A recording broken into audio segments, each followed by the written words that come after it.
Ce n'est pas la mer qui nous a recueillis. Nous avons recueilli la mer à bras ouverts.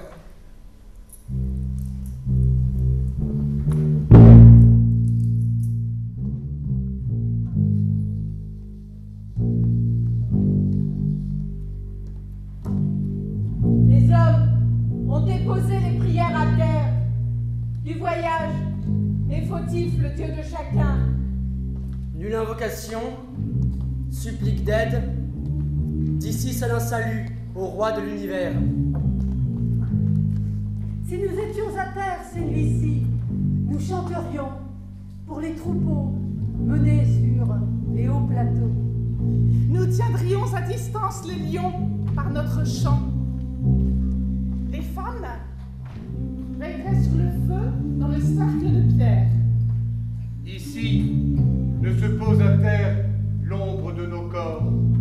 Nous sommes poussière soulevée, odeur de vinaigre dans un flacon vide.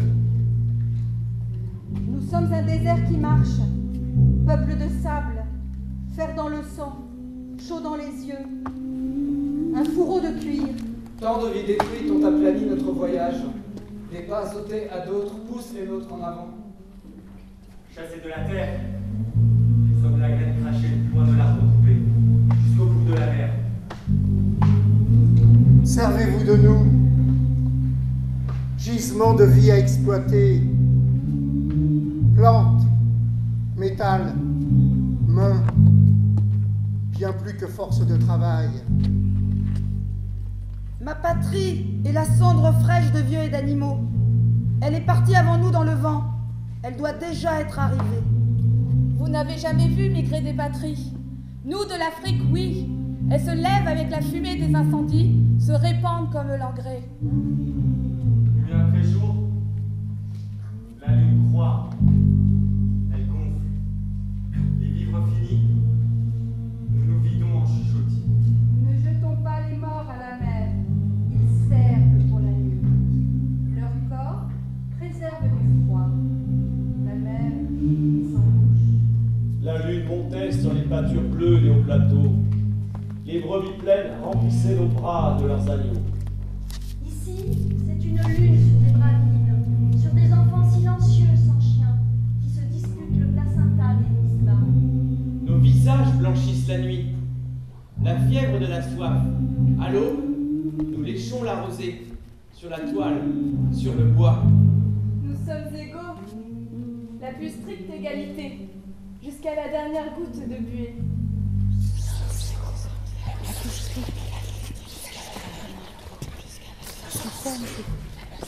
Alors quoi de neuf ce matin? Eux, c'est nous. Quoi? Eux, c'est nous. C'est nous. Parfaitement. Attends que je te respire. Si un homme, une femme, un enfant souffre et que personne ne veut les secourir, vous entendrez tout. On entendra quoi?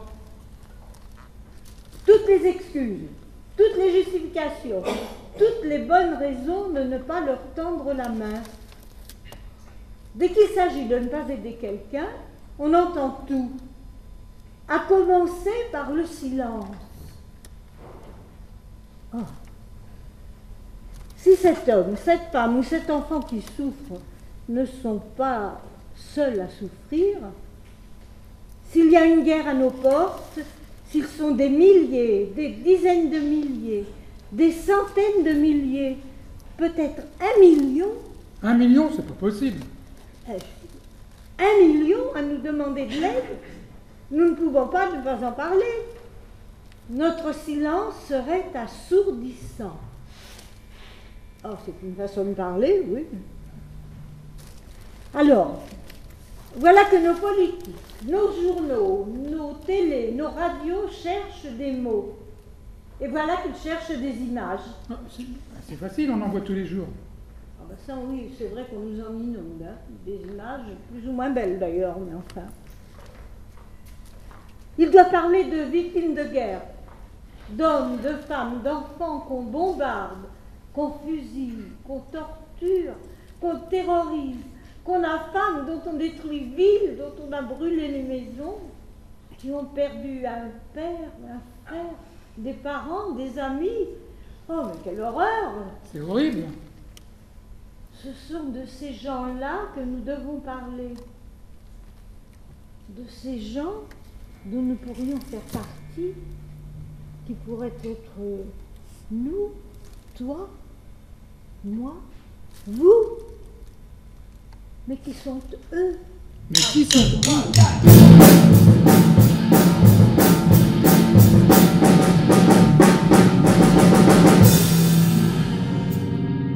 Scène 1. La nuit, un petit bateau.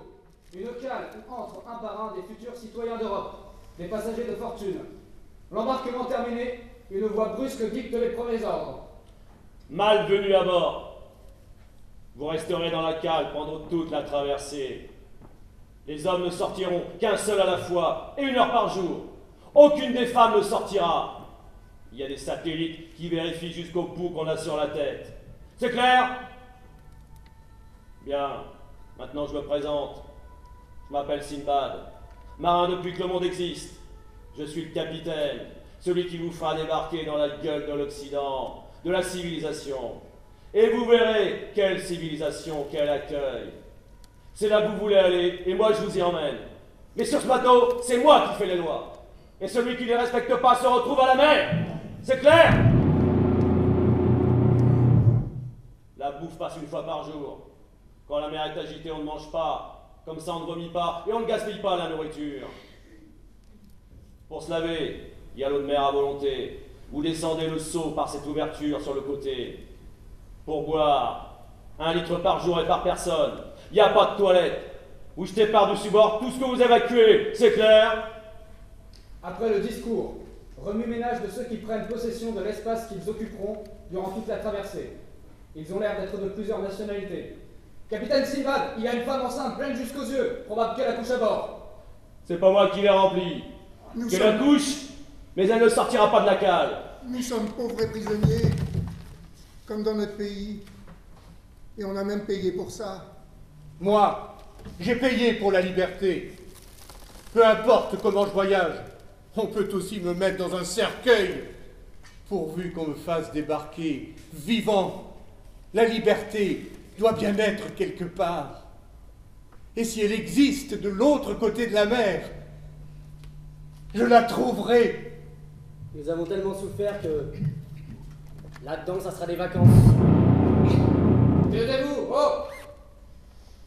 Les femmes sont plus à l'aise que les hommes qui sont perdus et ne savent pas où se mettre. Elles se répartissent vite et simplement les placent et les aménagent. Elles sortent une ficelle pour y mettre un tissu en guise de séparation. Un chiffon sert à nettoyer. On aide la femme enceinte à s'installer là où il y a un peu d'air. 1, 2, 3, 4!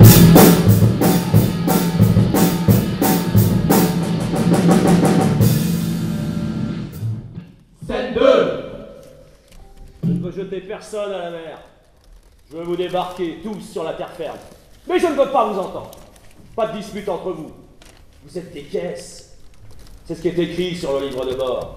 Et ça ne serait pas la première fois que je balance une partie du chargement à la mer. Celui qu'on retrouvera sans permission sur le pont finira dans l'eau. C'est clair? Capitaine Sinbad? Qu'est-ce que tu veux? Où est l'Orient? Non, enfermé là-dessous, je ne sais pas où tourner mon tapis de prière. La proue est tournée vers l'Occident, l'Orient est en poupe, du côté où tu entends le bruit des hélices. Merci, capitaine. Ah, pas de merci. Le voyage sera long, et vous serez nombreux à vous maudire de vous être embarqués. Remerciez votre Dieu qui vous a conseillé de vous entasser dans ce trou au milieu de la mer. Tant que nous ne serons pas au large, je ne veux pas vous entendre. Vous devez vous taire. Quand nous aurons la haute mer sous les pieds, alors oui, vous pourrez parler, chanter, vous raconter vos histoires. Bref coupure qui fait comprendre qu'ils sont déjà en mer. Et on entend s'élever le murmure des histoires, des prières, de l'un d'eux qui chantonne bouche fermée tout en réparant quelque chose.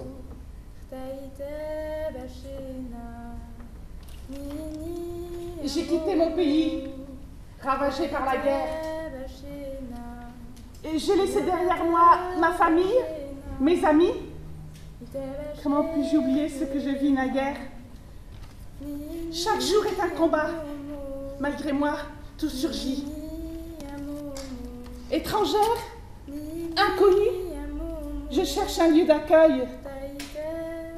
Un regard, des paroles, un air d'humanité. Partager, expliquer mon indicible deuil m'aiderait à gagner de la sérénité. Telle une feuille, volant au gré du vent, je dors sur les trottoirs, me promène dans la ville, car mon arbre demeure dans ma mémoire d'enfant. D'autres feuilles, comme moi, errent, serrant leur mobile. Le désert, tout autour, insensible à nos peines, étouffe nos appels, rend chaque tentative vaine. De toute distance, nous arriverons. À millions de pas, ceux qui vont à pied ne peuvent être arrêtés. De nos flancs naît notre nouveau monde. Elle est nôtre, la rupture des eaux, la montée du lait.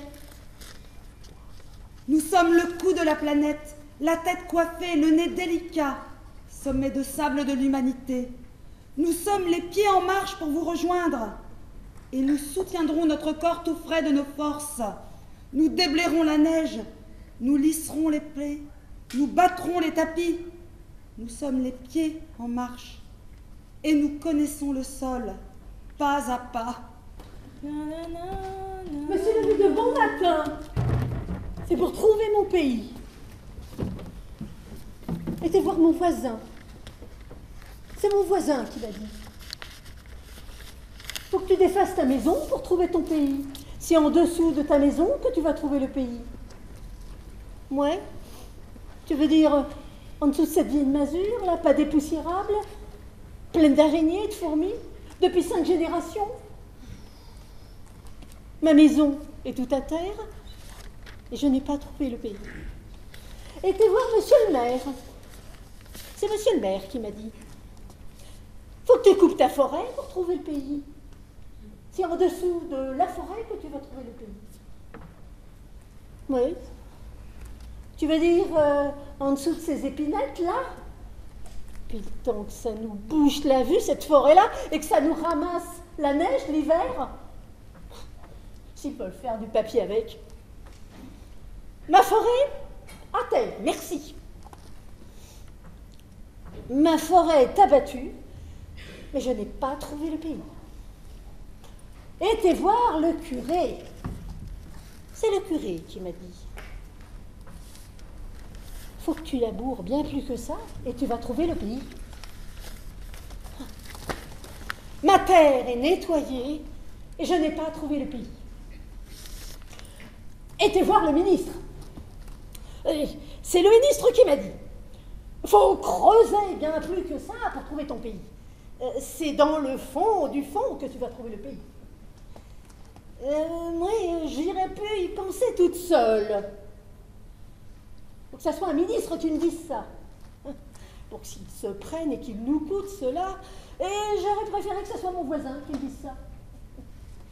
Aïe, aïe, aïe, aïe, aïe, aïe, aïe. J'ai creusé, j'ai creusé, j'ai creusé. Si t'avais vu ça, la pelle, le pic, la bêche, le broc, et puis creuse,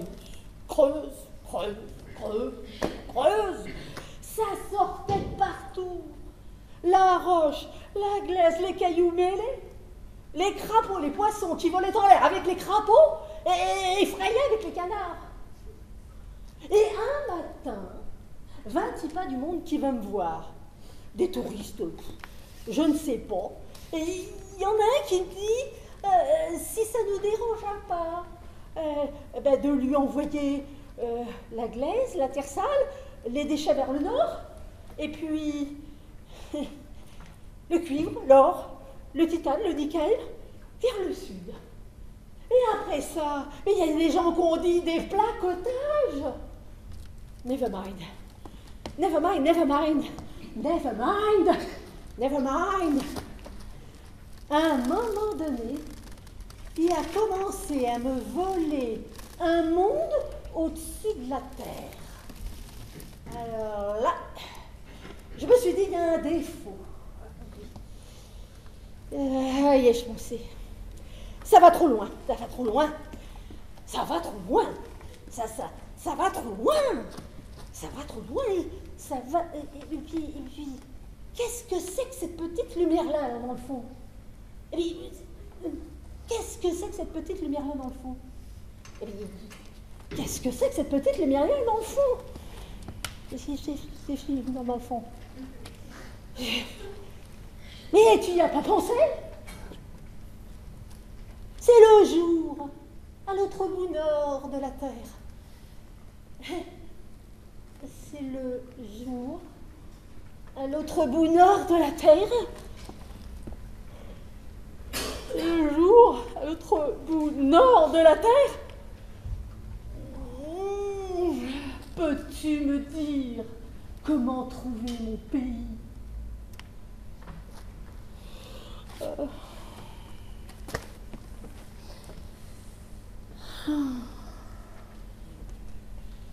La pumpacui, la pumpacua, tipuiti, puiti, puiti, la pumpacui, la pumpac. Je sais avec certitude que dans la nature tout est abus. Vie engraissée à mort. Même la plante. Quoique la plante me fasse douter de ma certitude.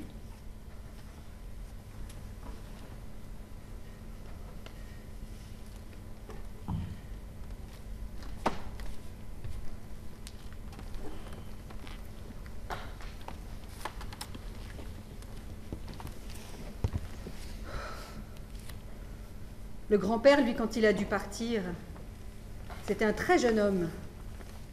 Il a tout laissé derrière lui. Ses parents, toute sa famille, ses amis, ses études. Et il a marché. Et puis il a pris un bateau. Et puis après, il a marché. Il a marché longtemps. Et quand il a trouvé qu'il était arrivé, il s'est arrêté. Et il a fait sa vie. De celle d'avant, il n'avait rien à transmettre à ses enfants. Pas un objet à donner, pas une photo à montrer. Rien que des petites histoires à raconter, mais pas souvent, pour pas ennuyer. Alors ma mère, elle s'était dit qu'elle en aurait pour nous des souvenirs.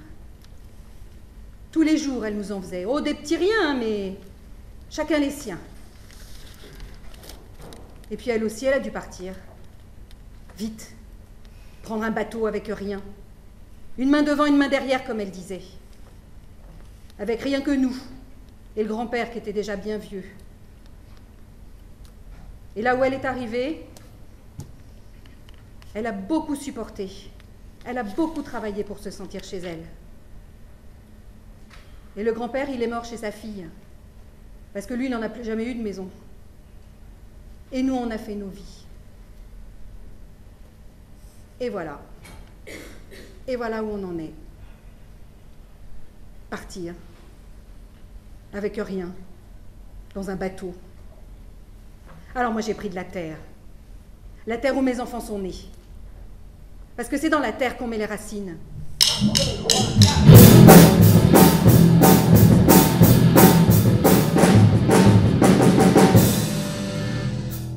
Scène 3. La nuit, dans la cabine de commandement près de la barre du gouvernail, le capitaine écoute le maître d'équipage faire le compte des passagers. À la fin, ce dernier conclut.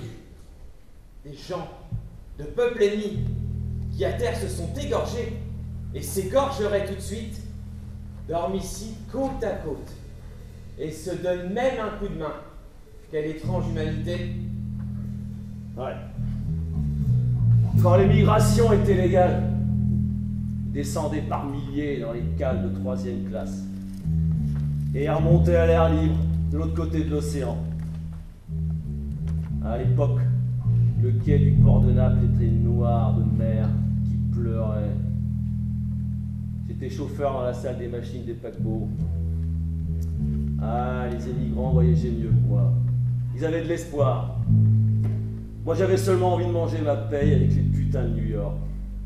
Les filles qui envoyaient au ciel les hommes qui leur montaient dessus. Ouais.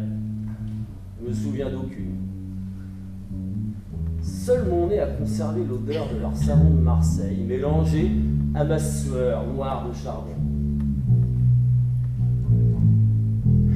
Un jour, alors que nous étions déjà à la hauteur du phare, détaché de terre mais pas encore parti en navigation, j'ai entendu le cri. J'étais accoudé à l'arrière, près de la bitte du câble d'amarrage.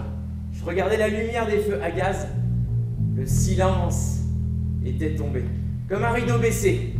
Et soudain, le cri. Un coup de couteau qui déchire un drap. Une femme que je ne pouvais pas voir cria depuis le quai le nom Salvatore. Comme quelqu'un qui crie pour s'arracher la poitrine et faire sortir sa voix de ses tripes et pas de sa gorge. Elle cria en mer, en sirène, en chienne. Un nom arraché à son cœur et jeté au large en syllabes désespérées. Salvatore! J'ai appris à faire de la musique quand j'étais jeune et j'arrive à reproduire ce cri. Qui sait pourquoi la douleur se fixe mieux dans un solfège? Une rengaine? Un solfège? Une rengaine? Salvatore! Salvatore! Salvatore! En le répétant, ça donne à nouveau la chair de poule. Une femme inconnue a cousu dans mes oreilles le nom d'un étranger et m'a laissé une cicatrice musicale dans la tête. Un nom seulement et c'est tout. Arrivé dans le tympan d'un marin qui n'était pas facteur et qui ne pouvait pas apporter le message à ce Salvatore pour lui dire que sa mère essayait de l'appeler avec sa dernière voix capable de l'atteindre, sa dernière force charnelle. Fallait-il qu'elle me fasse saigner aussi les oreilles? Maudite soit-elle. À chaque voyage, le nom me revient dans la tête et me fait toujours aussi mal. Après toutes ces années, la douleur ne s'est pas estompée, pas même d'un dixième de degré. À l'époque, les vis brisaient sur le quai. Les adieux s'échangeaient. Certains ne plus jamais se revoir. On pouvait entendre le bruit des adieux. On pouvait entendre un bourdonnement de recommandations et un déboîtement d'os.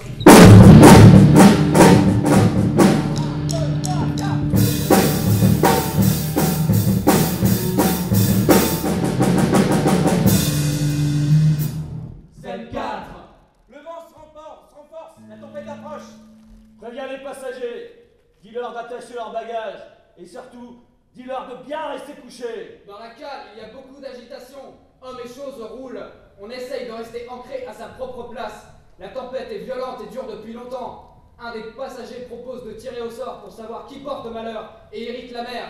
L'un d'entre nous a semé le vent et a fait récolter la tempête à tout le monde. Aucun ne se dérobe à l'expérience.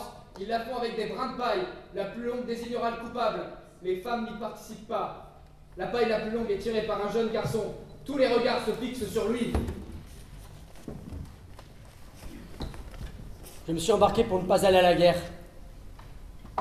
Je fuis l'armée qui envoie se battre contre les villages. T'es un déserteur? Ah, l'un de nous a sûrement commis une faute plus grosse que celle-ci, s'il s'agit bien d'une faute. On parle pour toi. C'est une faute voulue, c'est... Et toi, déserteur, tu dis rien?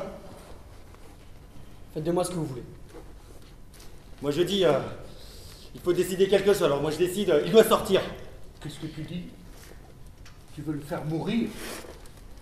Non mais on a posé une question, on a eu une réponse. Tant que je serai sur ce bateau, le garçon restera ici. Sinon, jetez-moi à la mer. Moi aussi. En cas de vie ou de mort, on ne décide pas à la majorité. Si un seul de nous n'est pas de cet avis, le jeune homme doit rester avec nous dans la cale. Tu es opposé aux armes, mais tu es une colombe. Un jour, il y a bien des années, j'ai connu un marchand de colombes pendant une tempête. Il s'était embarqué à Jaffa et voulait aller en Occident. J'étais jeune. quand des paquets de mer se sont abattus sur nous, on m'a mis sur le pont pour jeter l'eau des plus grosses vagues par-dessus bord avec un seau. Je rendais la mer à la mer. Du moins, c'est ce que je pensais à chaque lancer pour me donner du courage. Voilà, reprends-la, elle est à toi. Puis la tempête se fit plus forte et on me retira du pont afin que je ne sois pas balayée par une lame. Le capitaine ordonna de jeter une partie du chargement, des pierres taillées de Jérusalem, pour un marchand qui voulait construire sa maison avec des matériaux de terre sainte. Mais ce n'était pas le grief qui faisait se déchaîner la mer. Une croyance voulait alors qu'à chaque tempête, il y a un responsable à bord. Le capitaine réunit l'équipage et les quelques passagers, mais le marchand de colombes, lui, dormait si profondément qu'on dut le réveiller à coups de pied. Il s'appelait Jonas, qui veut dire colombe dans sa langue. Ah, j'étais impressionnable. On tira au sort, il fut désigné. C'est vrai que j'étais impressionnable, et sa belle voix de crieur de marché m'est restée. « Jetez-moi à la mer, et la tempête qui s'abat sur vous se calmera. » « Gare à nous, dit aussitôt le capitaine, jamais de la vie !» Et il prit les rames pour tenter de gagner au plus vite la côte abritée d'une île.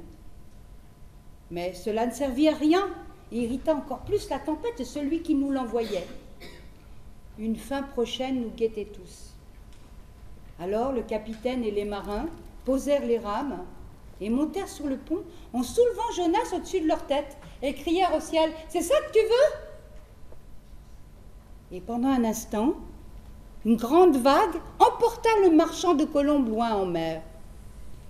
Et d'un coup, la tempête se calma et nous nous retrouvâmes dans le calme le plus total, le plus absolu, tandis que tout autour, le tourbillon élargissait son cercle en écartant les vagues du bateau.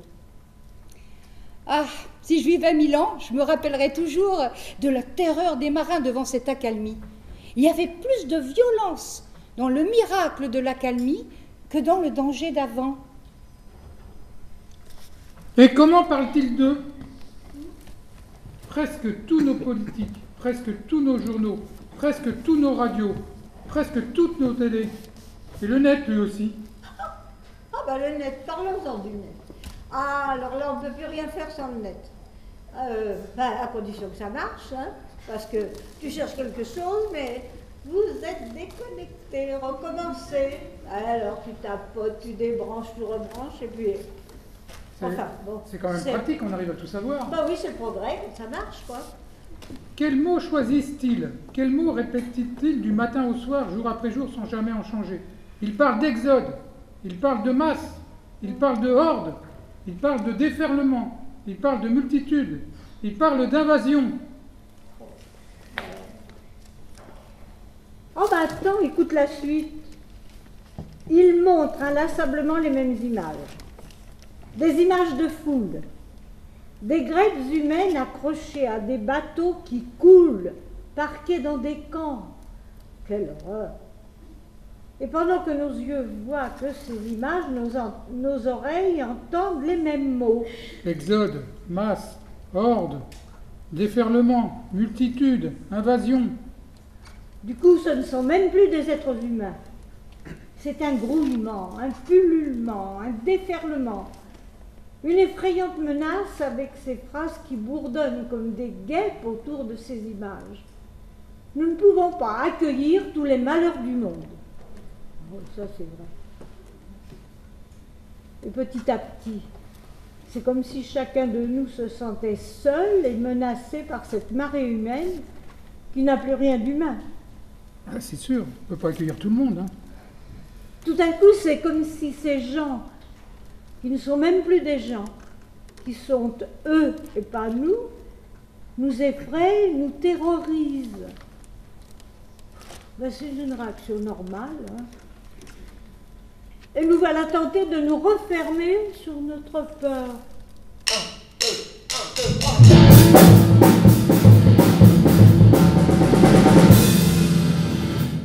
C'est 6. Un jour de tempête, un homme s'est appuyé au bastingage, les jambes écartées. Il fait face à la tempête qu'il a déjà trempée. Les bras levés, il hurle au vent qui ne diminue pas et se renforce au contraire.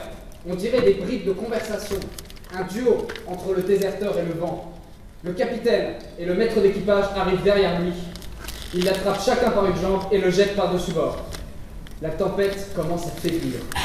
Ils rentrent tous les deux dans la cabine de commandement. Chaque voyage, on en perd un. Ou qui devient fou, ou que la mer emporte. Un jour, j'ai connu un bon fou qui arrivait à nous motiver, et même pendant la tempête. Grâce à lui, qui nous avait redonné confiance et persuadé de manger quelque chose pendant la tempête, parce qu'il y a des jours que nous jeûnions, grâce à lui, nous avons fait naufrage rassasié. À l'avant, le ciel blanchit. Une brèche de jour commence à percer. Ah, Dieu le Père s'est mis à découdre le sac. Une ombre de nuages fait cesser le vent. L'espace d'une minute, la mer est un hôpital. On écoute.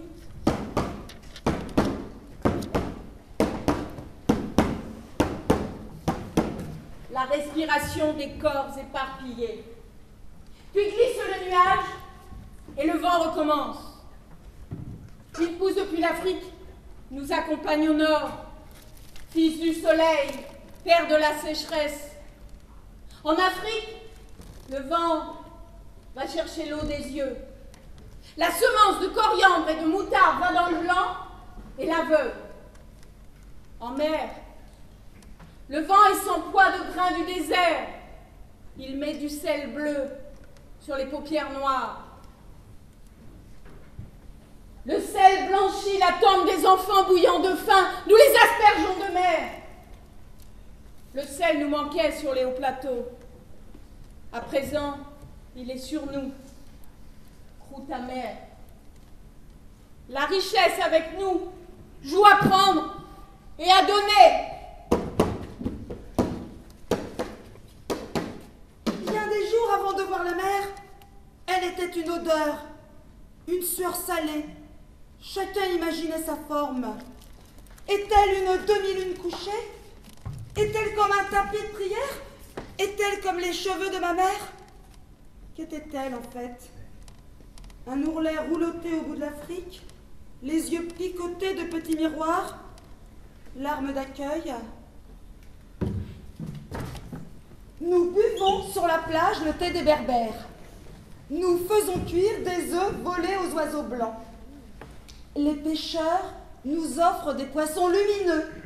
Nous suçons la pulpe de squelettes d'arêtes transparentes. L'ancien, près du feu, discute avec les marchands. Le prix pour monter sur la mer de personnes. De personnes? Deux personnes? La mer de personnes? Ma mère me lavait les cheveux à l'eau oxygénée. J'étais brune, elle me faisait blonde, la seule de la rue. La guerre est finie, madame. Nous ne sommes pas en Europe. À l'âge de 6 ans, elle m'emmena chez un chirurgien. Mon nez était recourbé, il devint retroussé. La guerre est finie, madame. Maintenant, nous sommes chez nous. Dans l'album photo, elle retouchait de bleu la couleur des yeux de sa fille, la petite Arienne inventée. La guerre est finie, madame. C'est elle à vivre ici. J'ai perdu mes cheveux de jeune fille et mon nez ressemble à un furon. Non, je n'en veux pas à ma mère. Elle venait d'un endroit d'Europe où l'eau oxygénée décidait de la vie ou de la mort. La cécité de mon père manquait de noir. Il voyait des volutes gris-bleu. C'était un pêcheur sans masque, assis sur un fond marin, à la fenêtre. Yo, te vuria, vaza. Soupire la chanson. Mais, encore et plus que ça, moi, je voudrais te suffire. Io te voria basta. Comme le couteau au pain, comme la gorge au champ, comme la foi au sein. Moi, je voudrais te suffire. Io te voria basta. Et qu'aucune autre étreinte tu ne puisses chercher, ni dans aucune autre odeur t'endormir. Moi, je voudrais te suffire. Io te voria basta. Io te voria basa, insiste la chanson, mais un peu moins que ça, moi je voudrais te manquer. Io te voria manca. Plus que le soleil en prison, plus que le souffle en montée, plus que des fleurs sur un balcon, moi je voudrais te manquer. Io te voria manca. Et qu'aucune autre étreinte tu ne puisses chercher, ni dans aucune autre odeur t'endormir. Moi, je voudrais te manquer. Io te voria manca. Io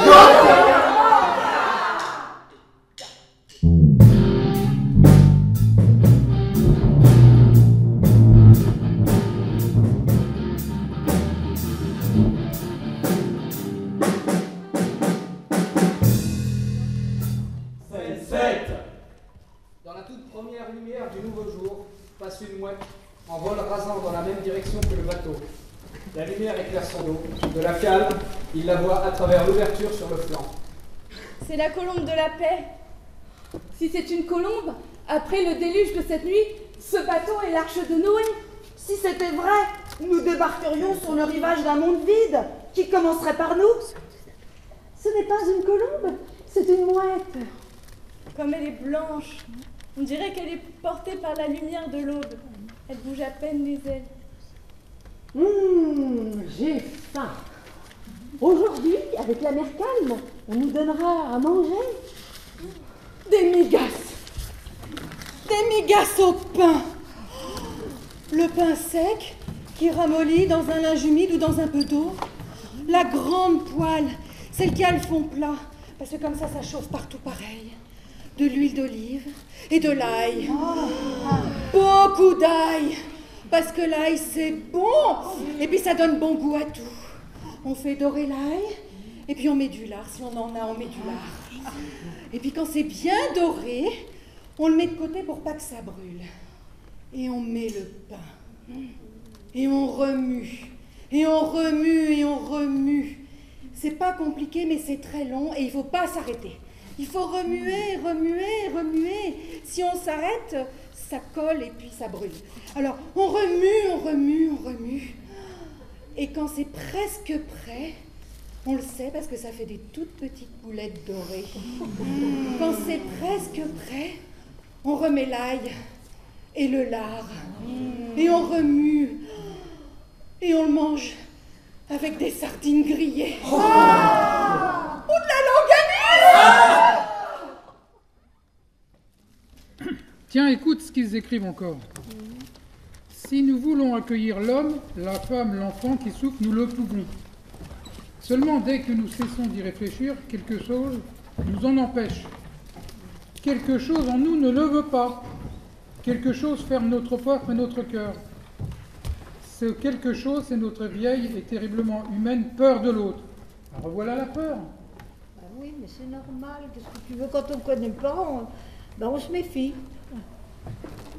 Notre vieille et terriblement humaine peur du changement. Notre vieille et terriblement humain instinct de conservation. Cet instinct n'est pas mauvais en lui-même, il a bel et bien conservé notre espèce humaine tout au long de notre histoire.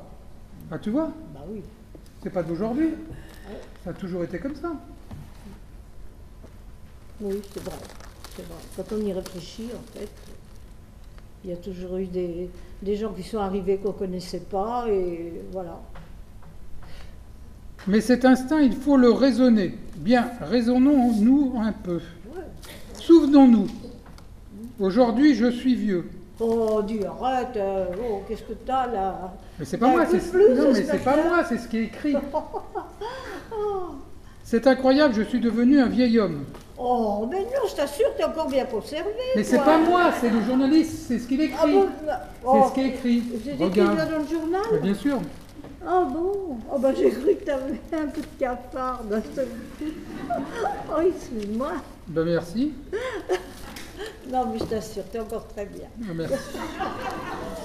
La vie de mon père a passé, puis la mienne à son tour. Elles ont passé si vite, ces deux vies, que j'en suis tout surpris. Ah bah, J'ai l'impression que la mienne a duré 10 minutes. C'est pas grand-chose, hein? bah oui. Des fois, ça paraît long quand même. Tout dépend de ce qu'on fait, de ce qu'on dit. 10 minutes qui ont couvert 7 décennies. Mm. Et je me souviens de toutes les fois où, pendant ces 70 années, certaines voix, certaines images se sont adressées à mon instinct de conservation pour le dissuader d'accueillir l'autre. Nous en parlions souvent avec mon père.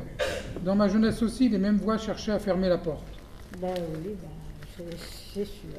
Quand on a peur, quand on ne connaît pas, eh oui. Et pourtant, moi, je me souviens, quand j'avais 7 ou 8 ans, Ouais. ben, ils sont arrivés dans la petite maison à côté de la ferme, juste en face de chez nous. Tu vois qui c'est? Ben oui. Les Espagnols. Oh, oui. On a échangé nos recettes, on a échangé nos légumes. Et puis ce que je me souviens le plus, c'est quand ils tuaient le cochon tous les ans. Vous sentez les odeurs de boudin, de chorizo, de saucisson? C'est formidable. Oh ben oui. Oh ben c'est sûr. Oh ben, tiens, pendant que tu parles de ça, moi ça me rappelle aussi. Tu sais, pendant la guerre, au moment de l'occupation, ben, on crevait de faim. Hein. Alors, fallait trouver des combines pour avoir un petit peu plus de ravitaillement. Ce qui fait que quand mon papa il travaillait pas, il prenait son vieux vélo, sa panière, et puis il s'en allait à la campagne. Il passait de ferme en ferme pour essayer d'acheter un petit peu de pommes de terre, un petit peu de haricots secs, quelques œufs, des petits sacs de farine, de blé, tu sais. Maman, elle mettait ça dans le moulin à café, puis elle le moulait, puis avec la farine, elle nous faisait des petites galettes. Et puis, ah oui, il emportait son bidon de soldat qu'il avait gardé, et là, il allait dans une autre ferme chercher 2 litres de lait, parce qu'on n'en avait pas beaucoup non plus. Et puis il rentrait. Bon, c'était pas sans danger, toutes ces expéditions. Parce qu'il y avait le couvre-feu, et il fallait pas se faire prendre. Et d'un autre côté, il fallait mieux faire ça la nuit, pour essayer aussi de se cacher le mieux possible. Alors on avait toujours un petit peu peur. Mais quand on le voyait arriver, hein, c'était la joie d'abord de le savoir de retour, et puis de voir tout ce qu'il nous rapportait comme trésor. Et alors là, on battait des mains, on dansait. Et un jour, là ça a été de la folie. Devine ce qu'il nous a sorti de sa panière. Ah non, dis. Un jambon. Un jambon entier.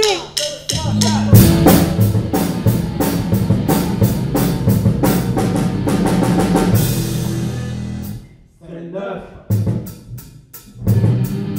Les femmes regardent les hommes. Elles ont elles sont, moi.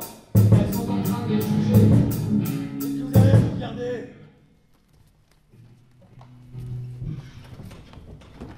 Du bagage des marins, nous gagnons une toile, de la nourriture, nous partageons. C'est un communisme, dit l'ancien. Et dans sa jeunesse, il était à l'université de Moscou. Il dit que le bateau devenu nôtre est un territoire libre. Mais c'est la tempête qui l'a poussé sur toi. Par mer calme, le moment ne serait pas venu. Rien de nous ne dépend de nous-mêmes, l'ancien. Pas même le communisme d'un bateau. Nous avons retiré le pouvoir aux assassins, mais nous ne sommes pas les maîtres. La mer décidera pour nous. Nous sommes plus au large, de quoi s'allonger à l'abri pour tous, et viennent des idées de futur. Et l'ancien dit que c'est la liberté. Nuit du jour 4e, rengaine d'hommes dans le noir. Balancés par la mer, nous sommes un seau, dans un puits d'étoiles. Sous la toile des souffles chauds, malades, les femmes organisent l'espace, les hommes s'entassent. À l'aube, quelqu'un délire. Pas une aile dans le ciel. À midi, le vent s'essouffle, abaisse la mer. Au couchant, la lumière étire à l'est l'ombre du bateau. Ici en mer, personne ne la piétine. Belle, belle, belle. Elle était si belle que tu voyais sur le visage des gens dans la rue. Ils s'étaient rincés les yeux. Elle venait de passer. Et l'étonnement, durer une minute. Je suis une femme. Je regarde ses mains pour voir si elles volent comme l'aile d'une chauve-souris en Afrique un soir, de faim dans les entrailles et de sueur dans le cœur. Fraîche, fulgurante, la caresse sur le visage, la plus parfaite de celles reçues. Je n'arrivais pas à éprouver de dégoût, ni à répondre merci.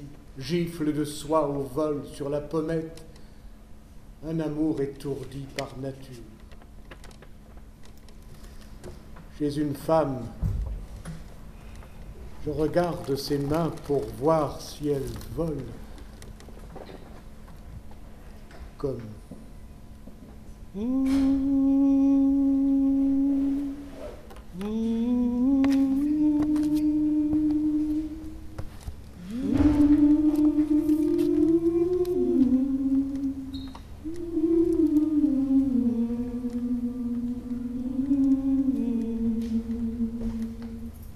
plutôt jolie, Lily. Elle arrivait des Somalies, dans un grand bateau plein d'émigrés, qui venaient tous de leur plein gré vider les poubelles à Paris. Elle croyait qu'on était égaux au pays de Voltaire et d'Hugo. Mais pour Debussy, en revanche, il faut deux blanches pour deux noirs pour une blanche. Ça fait un sacré distinguo. Elle aimait tant la liberté. Elle rêvait de fraternité. Un hôtelier rue Secrétan lui a précisé, en arrivant, qu'on ne recevait que les blancs. Elle s'est tapé les sales boulots, elle a déchargé des cajots. Elle crie pour vendre des choux-fleurs. Dans la rue, ses frères de couleur l'accompagnent au marteau-piqueur. Et quand on l'appelait Blanche-Neige, elle ne se laissait pas prendre au piège. Elle trouvait ça très amusant. Même s'il fallait serrer les dents, ils auraient été trop contents. Elle aima un beau blond frisé qui était tout prêt à l'épouser. Mais sa belle famille lui dit « Nous ne sommes pas racistes pour dessous, mais on ne veut pas de ça chez nous. » Elle a essayé à l'Amérique, ce grand pays démocratique. Elle n'eût pas cru sans le voir que la couleur du désespoir, là-bas aussi, ce fut le noir. Et dans un meeting à Memphis, elle a vu Angela Davis qui lui dit « Viens ma petite sœur, en s'unissant, on a moins peur des loups qui guettent le trappeur. » Et c'est pour conjurer sa peur qu'elle lève aussi un poing rageur devant tous ces gugus qui foutent le feu aux autobus interdits aux gens de couleur. Mais dans ton combat quotidien, tu trouveras un petit peu bien. Et l'enfant qui naîtra un jour aura la couleur de l'amour contre laquelle on ne peut rien. La brebis noire. Elle est la première, agressée par l'éclair et le loup. L'ironie du mauvais sort qui gâte la couleur uniforme du blanc de troupeau. Le jour la chasse, la nuit l'accueille, dans le noir de térébenthine qui dilue couleur et contour et la fait ressembler aux autres. La nuit est plus juste que le jour. Face au danger, le cri le plus limpide est le sien. Dans la glace de l'aube, c'est elle qui ouvre la trace, là où court la lisière. Elle seule rase la haie de mur et qui s'est égaré se tient en deçà de la brebis noire qui sert de frontière à la vie rapide, féroce, qui ne laisse pas de répit.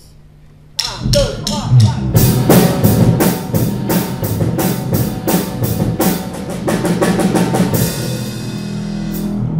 10. Capitaine Sinbad, le filet est plein de poissons. Bravo notre sœur la mer. Ah, parfois tu es vraiment très forte. Tu nous offres à manger. Il y a sûrement plus d'un quintal de poissons. Il faut fêter ça. Descendons dans la cale avec les passagers. Eux aussi doivent remercier la mer. Donne-leur des couteaux et dis-leur de nettoyer le poisson. On va le faire cuire, on va le faire cuire.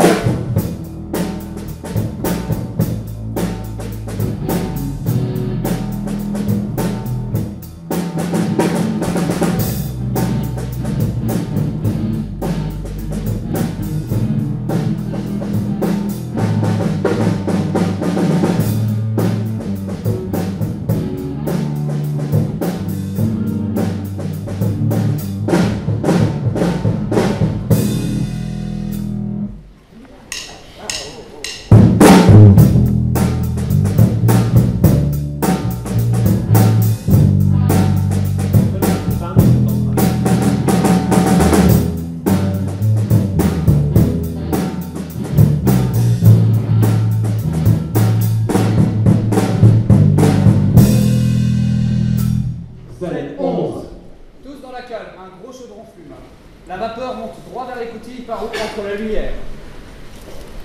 C'est un cadeau de la mer. Tout le monde doit en manger, parce que sinon elle se vexe. Il est abondant, parce que la mer est riche. La récompense est à la mesure des nombreux dangers courus.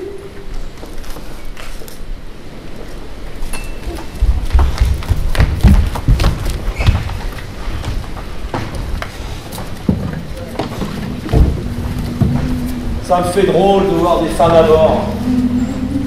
Elles me rappellent la terre ferme. Un seul capitaine, c'est bien vrai. Avec elle, on a l'impression d'avoir débarqué.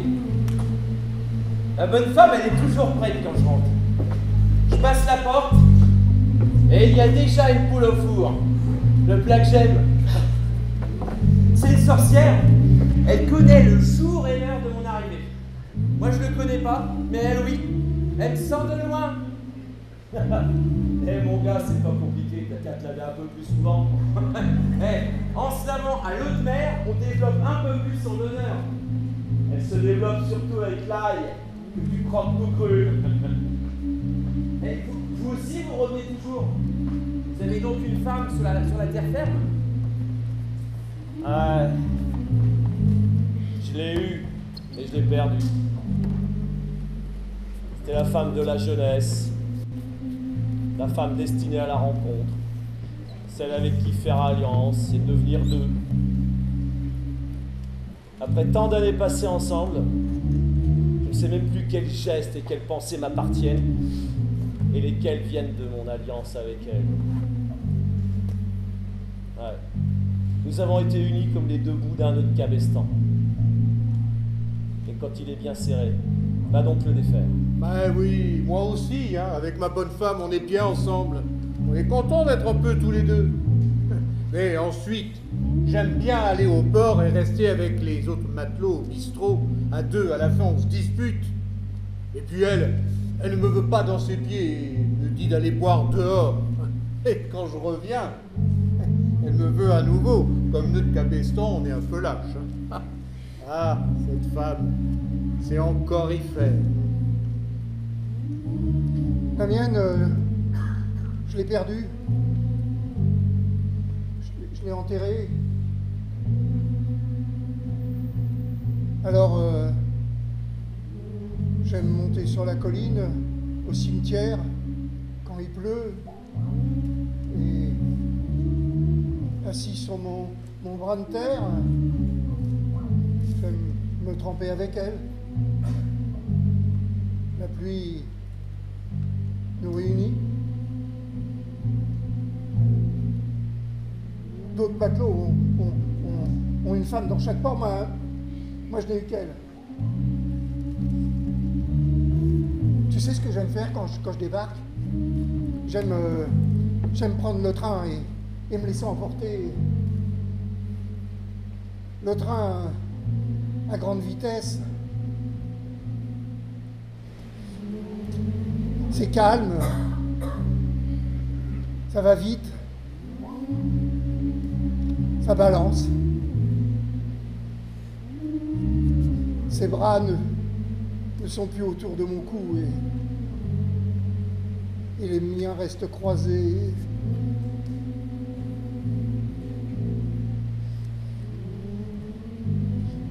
Chaque femme me la rappelle, et aucune n'est elle. Tant de femmes, aucune qui soit elle. Des pensées idiotes traversent mon esprit en les regardant. Il est inutile qu'elle fasse semblant d'être elle. Aucune n'y arrive. Chaque arbre et tous les arbres, mais le fruit est seulement un fruit. Chaque femme et toutes les femmes, et l'homme est seulement un homme. Danse, l'homme. Danse, l'homme. Tu es l'hôte de la mer. Tu vas la vexer. D'où viens-tu? Je suis kurde. Je viens d'un pays qui figure sous aucune carte, le Kurdistan. Le Kurdistan. Là où, sur la terre ferme, les hommes reviennent aux prières, au rectangle de tissu pour s'incliner vers l'Orient. Elles sont belles, les plantes de pied déchaussées. Leur voix est le bruit des abeilles qui remercient les fleurs. Nous racontons les routes parcourues, des pas sur 1 million de kilomètres finis face au mur. Des enfants, sur la pointe des pieds, explorent la cour, galopent dans des damiers de centimètres. Ils passent au-dessus des vieux, couchés sur les côtés, sans trébucher sur les vivants et les morts. Nos enfants, acrobates de voyage, clowns, sorciers, petits soldats, ils se contentent même de rien. Ils dorment dans les tempêtes, le pouce à la bouche pour dîner. Ils brillent de sueur, plus acharnés que nous. Ce sont des buissons d'épines. La mort ne s'approche pas. Au plus profond du sommeil qui les terrasse dans nos bras, cognent à grand bruit leur cœur d'antilope en fuite. Puis, ils rouvrent les yeux, désaltérés, repus, et repartent explorer dans l'enclos les passages pour sortir. Ils se glissent entre les pieds des gardiens, se mêlent à la boue de la cour. Puis, ils reviennent avec un cadeau pour leur mère, avec le trésor d'un bonbon. Ce sont eux qui nous défendent. C'est le fruit qui protège l'arbre. Je n'ai jamais vu la mer. J'ai jamais mangé de poisson. J'ai aucun scrupule. Si tu finis dans l'eau, les poissons te mangeront jusqu'à l'os et le poulpe se réfugiera dans ton crâne. Ah, mieux vaut lui que la haine qui pèse sur nous. Ah non, mais mieux vaut la haine. Mieux vaut n'importe quelle vie. Même une vie dans un bateau, là, sans voir la mer. C'est mieux. Et que crois-tu qui est là dehors? Rien. Un désert de vagues qui vont là où les vents les emmènent. Le prisonnier connaît-il la prison mieux que le maton? Le malade connaît-il la maladie mieux que le médecin? Et la mer, toi? Est-ce que tu la connais, toi, la mer? Toi qui navigues depuis une immensité d'années. Dis-moi, comment elle est, la mer? C'est une allure de chameau. C'est une avalanche de vent. C'est un troupeau de moutons qui se jette dans un ravin, poursuivi par les loups. C'est une marmite de poisson. Une bouche qui saigne d'épines. Maintenant qu'elle est calme, elle fait le bruit du blé mûr, abattu par la faux. Non, la mer était une bande en travers barrage de frontières, le plus aimable barrage de frontières. Ce n'est plus à nous, mais au bateau d'aller. Le bagage déchargé des épaules, la mer était soulagement. Ce n'est plus aux jambes de monter. Pour nous, marcheurs, la mer est un chariot. La mer pousse, confuse. Un jour elle court vers l'est, un autre elle veut le nord avec ses giclées de lait sur les vagues. La mer est une girouette. Les hommes marins sont des enfants féroces et amers d'un orphelinat. La mer n'est pas un fleuve qui connaît le voyage, mais une eau sauvage. En dessous, c'est un vide déchaîné, un précipice. Scène 12. Capitaine Simbad, la femme a accouché. L'enfant ne pleure pas. Il est mort. Fais monter la femme et lui un gilet d'homme. Nous allons l'aider à mettre son bébé à la mer.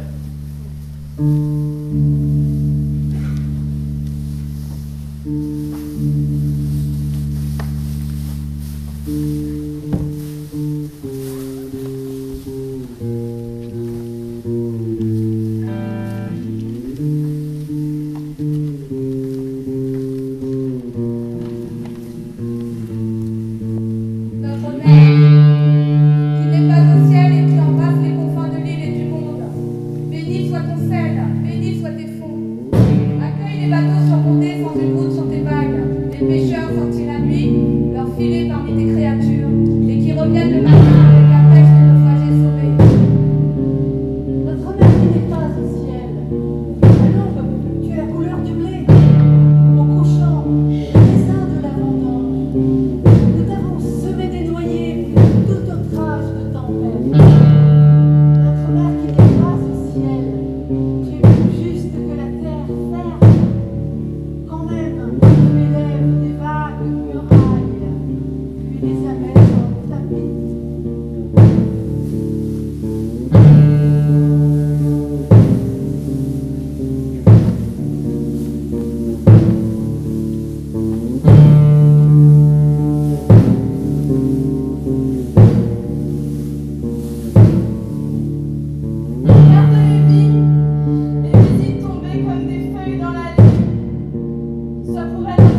tiens, ce matin, il nous donne quelques précisions sur ces gens.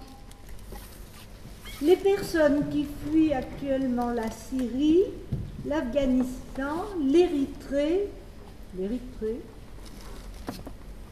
vois pas ici, le Nigeria, l'Irak, sont des réfugiés. Dans le mot réfugié, il y a le mot fuir. Oh, moi, j'entends plutôt le mot fugue. Ben non, pas tout à fait, non. Non, parce que fuir, ça veut dire partir à toute vitesse, tandis qu'une fugue, non, pas tout à fait pareil. Oh, moi, j'entends fugue. Enfin, si tu veux, là. Le réfugié doit fuir son pays à cause de la guerre, ou parce qu'il est en danger ou persécuté du fait de ses opinions politiques, de sa religion, de son origine. Ah bah, faut toujours qu'il trouve une bonne raison. Hein.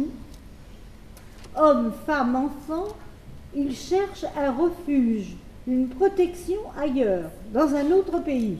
Oui, bah, c'est une fugue. Bah, Titi, absolument. Hein. Ah, regarde, pardon, là ça colle. Les mots étranger et étrange ont la même racine. Oui, d'accord, mais ça ne veut pas dire la même chose. Parce que un étranger, étranger c'est quelque chose qu'on ne connaît pas, tandis qu'étrange, c'est quelque chose de bizarre, qu'on ne connaît pas. Oui, mais c'est plus surprenant, etc., tu vois. Attends, voilà ce qu'il écrit. L'étranger, c'est celui qui vient du dehors, de l'extérieur.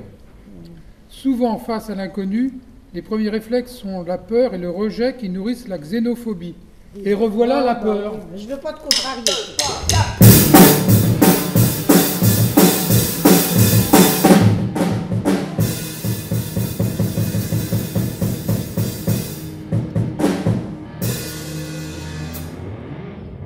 Scène 13. Quand nous serons à 2 milles de la côte, nous saborderons le bateau. Les matelots et toi, vous partirez avec le canot et je vous rejoindrai après. Comment, capitaine Simbad?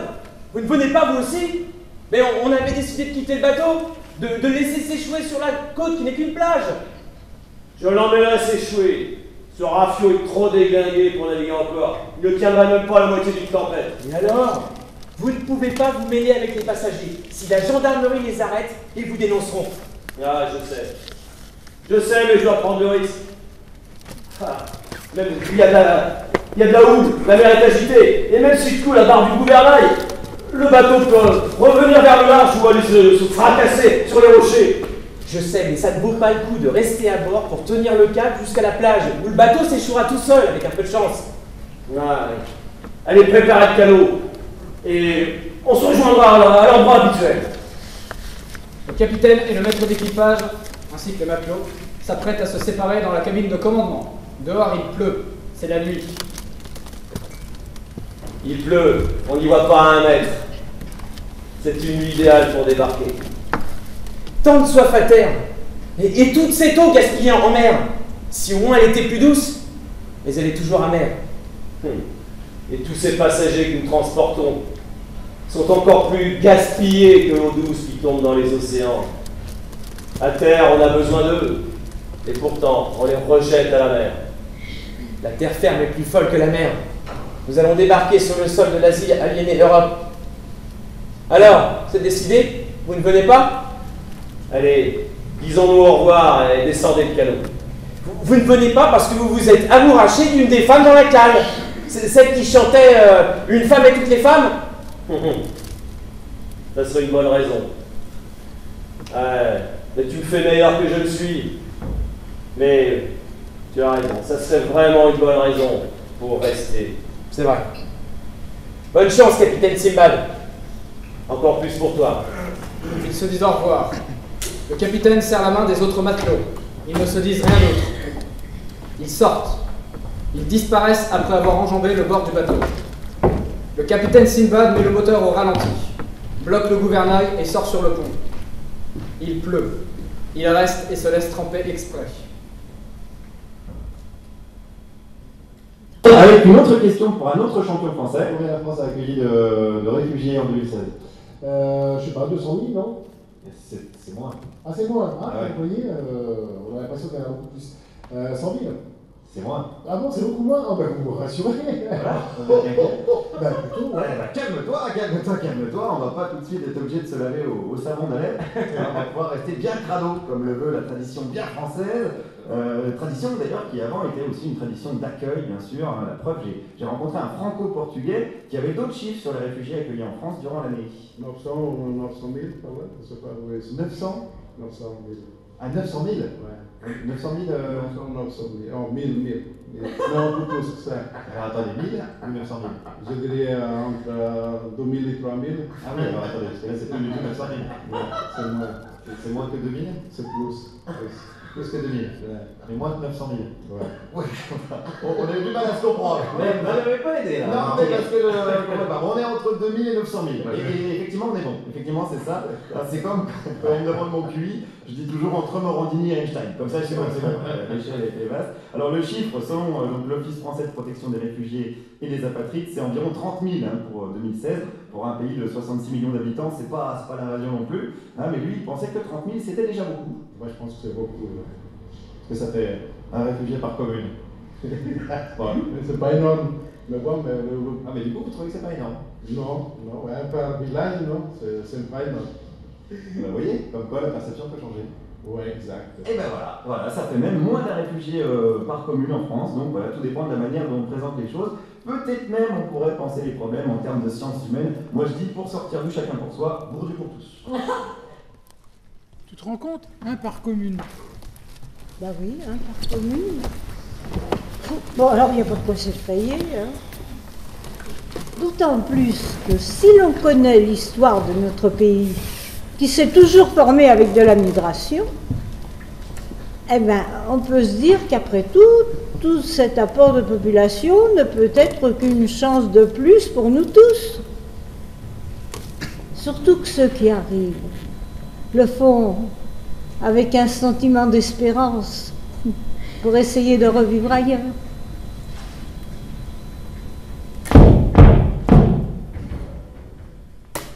Merde. Scène 15.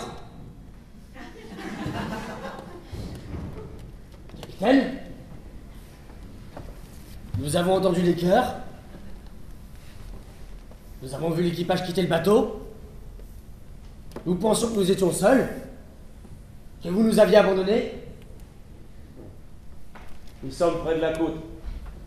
C'est pour ça que les matelots descendent avant. Il est inutile pour eux de courir le risque d'être arrêtés. Il suffit que je sois avec vous sur le bateau. Hommes et femmes, écoutez.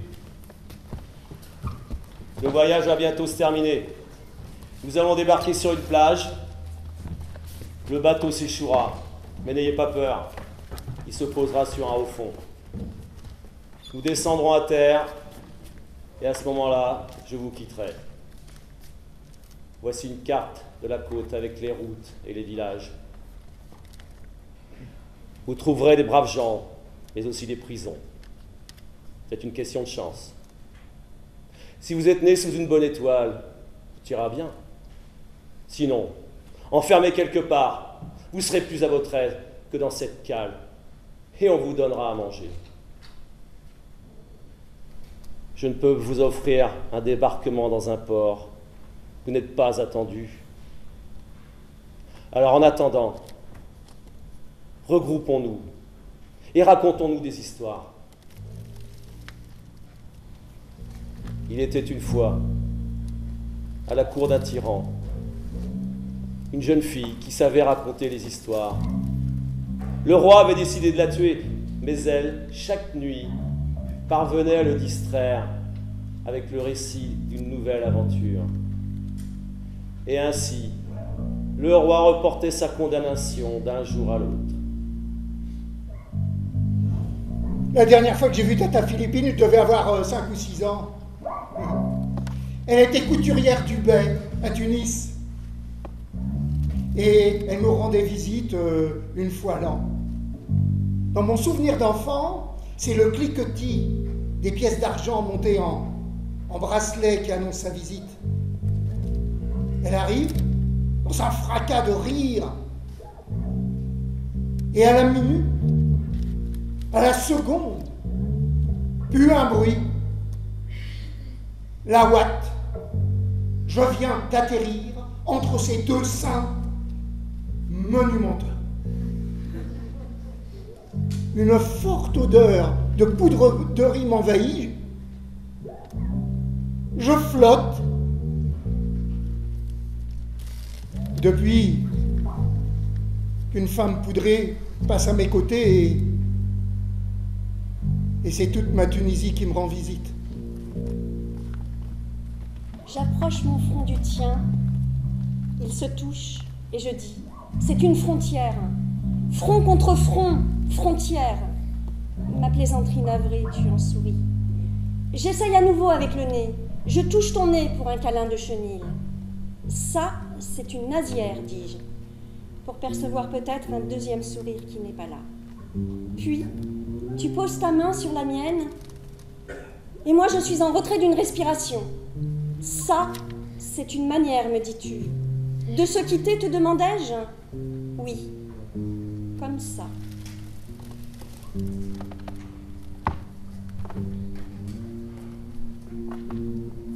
Il y a des moments où il faut perdre du temps, le faire passer. Les récits de la jeune Scheherazade lui servaient à rester en vie, à repousser l'échéance. Elle perdait du temps, mais ainsi elle en gagnait. Parfois, la vie dure le temps qu'on perd. On dit vous êtes le Sud. Non, nous venons du grand parallèle de l'équateur centre de la Terre. La peau noircie par la plus directe lumière, nous nous détachons du milieu du monde, non pas du Sud. Par poussée de talons sur le tapis de vent du Sahara, salon de beauté de la nuit, toutes les étoiles en suspens, l'eau sur une épaule, le baluchon sur l'autre, manteau, chemise et livre de prière. Le ciel est droit, un chemin tracé, plus court que la terre vallonnée. Le soir, nous recousons le cuir de nos sandales avec du fil de boyau et une aiguille en os. Chaque outil a une valeur, mais le couteau plus encore. Seigneur du monde, tu nous as fait misérables et maître de tes immensités. Tu nous as même donné un nom pour t'appeler. J'offrirai des jumelles, un atlas, une canne à pêche, une figure de tango, un morceau de constitution, droit et don perdu fait pour les incarcérés. Vince, au temps des enragés, nos nerfs sous glace craquaient tout seuls, plus rapides que nos yeux, avant nos pensées. Quelles embuscades étaient prêtes pour nous, et par nous pour les autres. Vince, les années nous blanchissent sans apprivoiser. Quelque part sous l'écorce, un serpent se cambre soudain, son épine dorsale est la nôtre. Aujourd'hui, nous sommes essoufflés. Si quelqu'un nous insulte, nous sourions à demi. Mais avec les yeux, non. Les yeux vont regarder sa gorge. Insultés 2 fois, nous sourions jusqu'à ce que l'autre cesse. Mais sentant des chines courbées, n'ont pas appris à lécher la main.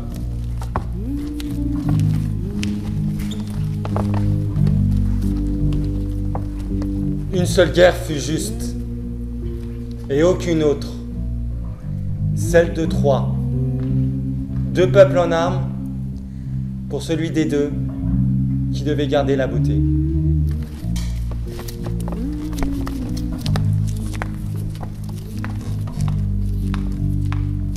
Je suis ce soir avec vous pour vous dire dans cette salle siège une part d'assassins, de voleurs, de menteurs,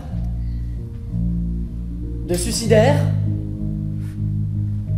Et moi, je suis le frère du pire, qui est dans un homme, en moi, et en chacun d'entre vous, tel un frère jumeau.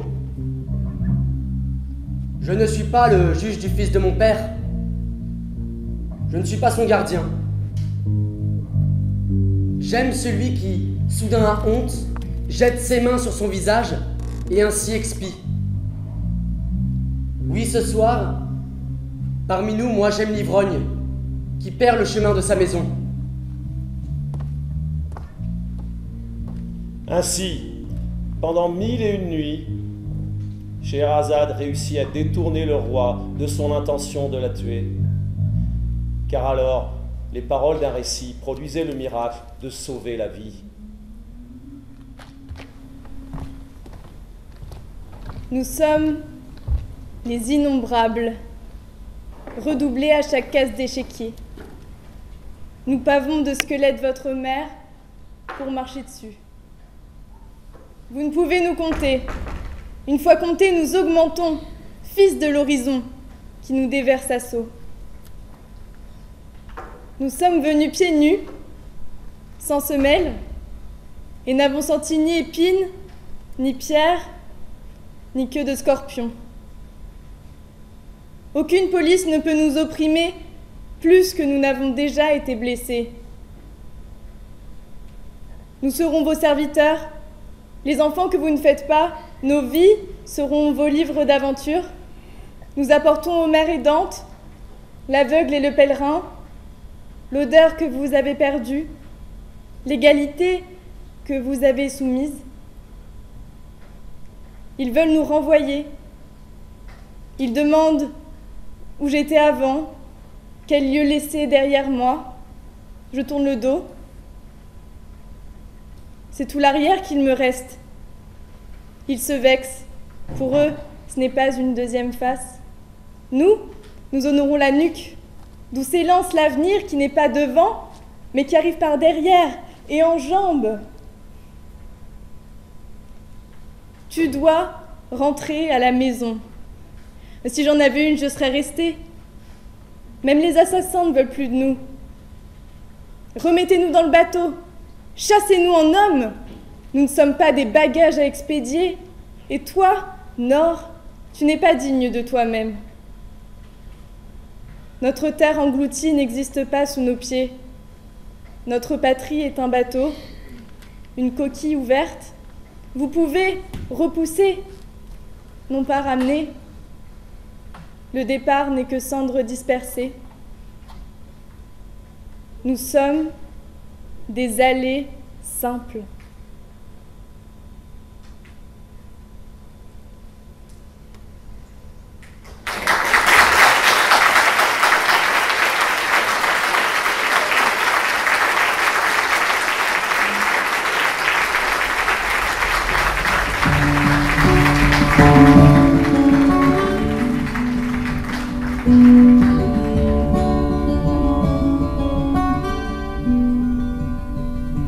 Twas in another lifetime, one of toil and blood, when blackness was a virtue and the road was full of mud. I came in from the wilderness, a creature void of form. Come in, she said, I'll give you shelter from the storm.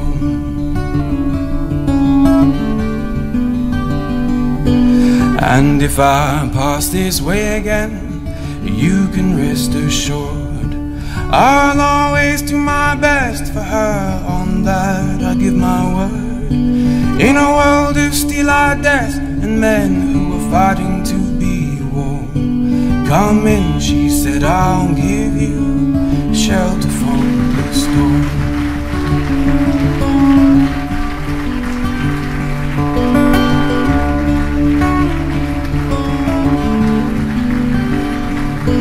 Not a word was spoke between us, there was little risk involved. Everything up to that point had been left unresolved. Try imagining a place where it's always safe and warm. Come in, she said, I'll give you shelter from the storm.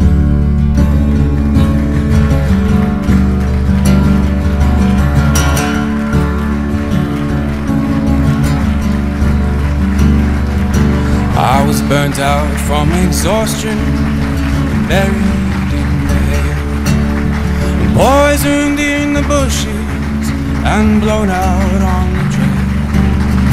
Hunted like a crocodile, ravaged in the cold. Come in, she said, I'll give you shelter from the storm.